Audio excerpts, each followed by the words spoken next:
Yung mga Cubs, dati ko nga lang dito sa trabaho, so papalit mo na ako. Hindi na ako nakapag video nung papasok ako, nung nagbabi ko kasi medyo naulan, kaya hindi na nakapag video. 3, 2, 1 loading complete.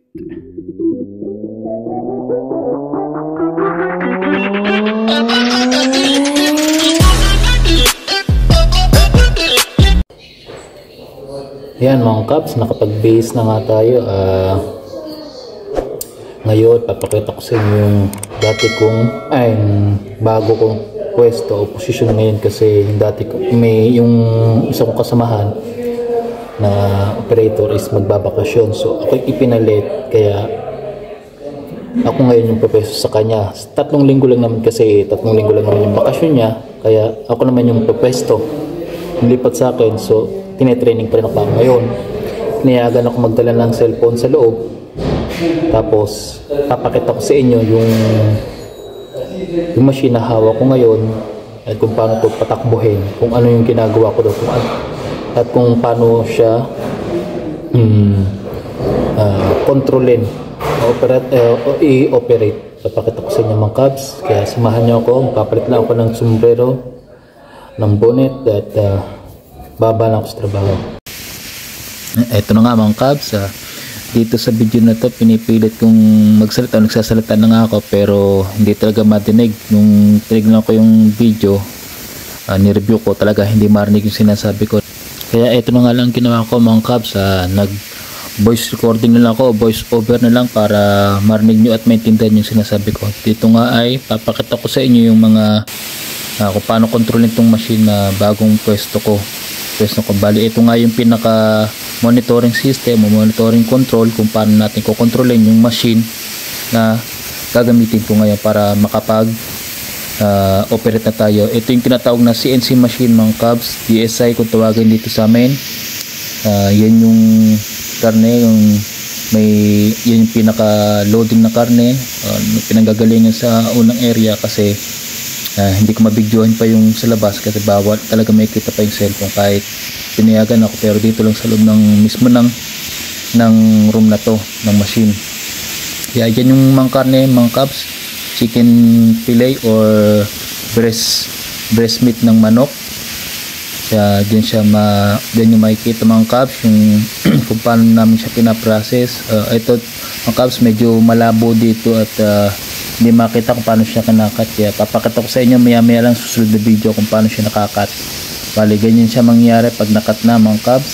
Cube cut siya, kung makikita nyo cube cut siya. Tapos doon sa area na yon, mapapansin doon sa area ng lalabasan niya, may mga tao doon na nakahalera na siyang kumipili naman ng good cut o yung tinatawag na bad cut.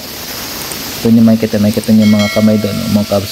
Hindi lang talaga ako makalabas, kasi dito lang ako pinayaga mag cellphone sa room ng machine na to. Chicken cutter, bali ito yung pinaka control lang talaga ng machine na to, ng DSI machine o CNC machine natin. May computer pa siya, may monitor pa siya sa loob. Diyan natin siya makita lahat. Ayan na mga Cubs, yan yung pinaka setup. Tinuturo ko na nga mga Cubs, pinaka setup nya. Diyan yung malaman yung sizes, kung paano yung sizes, lahat ng sizes. Yan nga yung mga karne, nanggagaling siya doon sa labas, may tagasalin doon, tapos ipepress naman yung pinaka breast chicken para ma-flat. Tapos dito siya dadaan sa area na yan hanggang sa hiwa-hiwain na nga nitong mga kata na yan. Akala niya mga Cubs yung naghihiwa dyan is blade or laser. Yun din ang akala ko dati nung unang dating ko dito, pero ang naghihiwa pala dyan is tubig. Pinakamalakas na pressure ng tubig, kaya kahit daliri mo mapuputol pagka yung ipinasok mo dyan. Dito nga mga Cubs, tingnan nyo, pinapaliwanag pa rin yan kahit talaga hindi ako marinig dito mga Cubs. Nagsasalita, pilit ako nagsasalita, kaya nung nireview ko pa, hindi pa talaga na marinig, kasi sobrang ingay talaga mga Cubs. Kung naandyan kayo, talagang parang ito na nga mga Cubs, ito na, nilinis ko yung glass para makita nyo paano siya kinakati. High pressure water siya mga kabs ang naghihiwa dyan, hindi siya laser at di rin blade. High pressure water, manipis na pressure ng water ng tubig lang naghihiwa dyan. May kanya-kanyang sukat na ginagawa yan, apat na machine yung gumagana o 4 na high pressure water yung gumagana. May bilang siya, may kulay kung paano rin nyo siya kukontrolin dun sa monitoring system nya. Ganyan siya, yung bawat size nya itatype nyo rin dun sa monitoring system nya kung anong size ang gagawin nyo. Bali, ito na nga mga kabs, nandito naman tayo sa likuran ng machine. Kung ano ang itsura ng likuran ng machine nating pagtatrapawan o pagpwestuhan sa loob lang ng 3 linggo o 1 buwan nga, habang wala yung pinalitan ko, habang nagbabakasyon pa siya. Pag bumalik mo siya, palitan niya.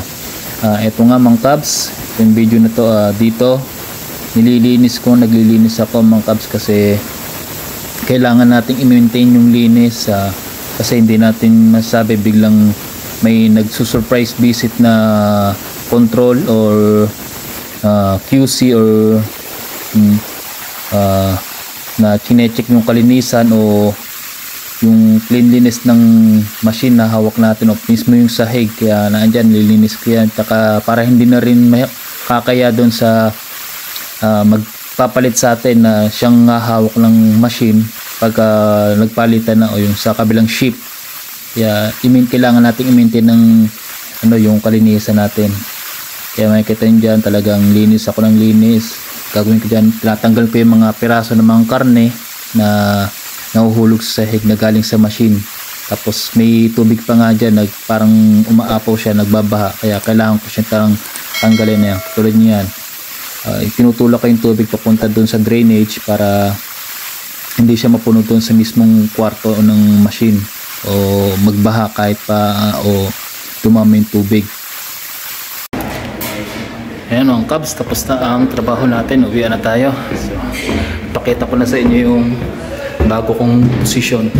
So, uwian na tayo po kabs. Bihis lang muna ako.